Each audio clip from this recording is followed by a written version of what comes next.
Sweet Liberty, what are inks and what do they do?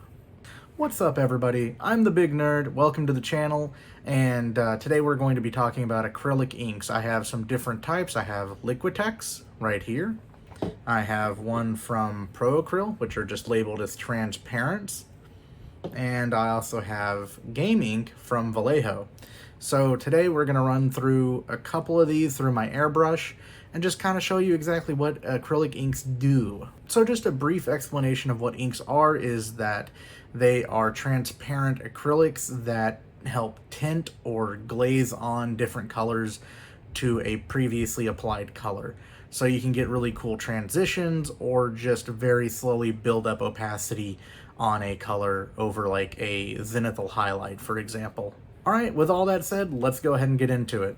All right, as you can see, I have prepared a piece of white printer paper with some black squares so that you can see exactly how transparent inks are and how they interact with darker colors being underneath whenever you apply them to your object, in this case being the paper. So to start out and get a good baseline of what I'm talking about, we're going to be using a red acrylic ink from Liquitex.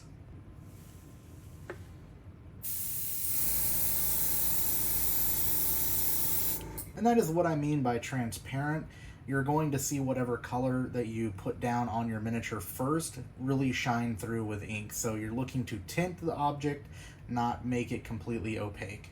However, that being said, if you hold down your trigger with your airbrush, granted you're going to get some streaking, but you can really push that opacity, but even then it's still going to shine through whatever you had underneath. But the main reason I really wanted to make this video was to compare Vallejo's Game Ink Green to Monument Hobby's Pro Acryl Transparent Green, which I heard acts quite a bit like an ink.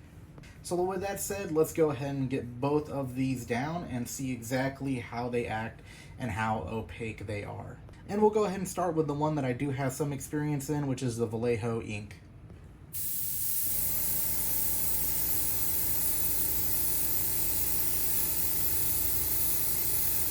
And as you can see, like the Liquitex above it, it did put down a fairly transparent layer, but you can build opacity with that, as you can see on either edge of the square that I put down of the Vallejo ink.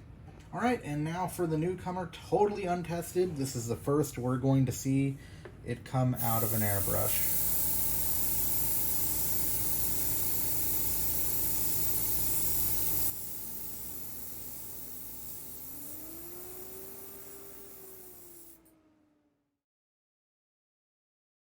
So my initial thoughts are that Pro Acryl's ink, or transparent, is a little bit thicker, so you may even want to put a second drop of flow improver with your airbrush, but it works basically the same. Their green is a much darker green than Vallejo's or probably even Liquitex's. I need to get a Liquitex and do that one as well, just for complete comparison, but I would be very happy if I picked up a transparent from Pro Acryl. I just would say that you may need to thin it down or put a extra drop of flow improver in the mix with it whenever you go to airbrush. Alright, so this part is going to be a little bit more of a helpful tip and just kind of continuing to show what a acrylic ink can do, and this is going to be transitions from one color to another. With this, we're going to put down a red ink first, and then I'm going to follow up with a blue, fading from the red to the blue, and you'll see what I'm talking about in just a moment. As you can see, there's our red block with our ink, and we're going to be transitioning from red to blue. And this time I will be showing me actually spraying it and showing that transition from the bottom up.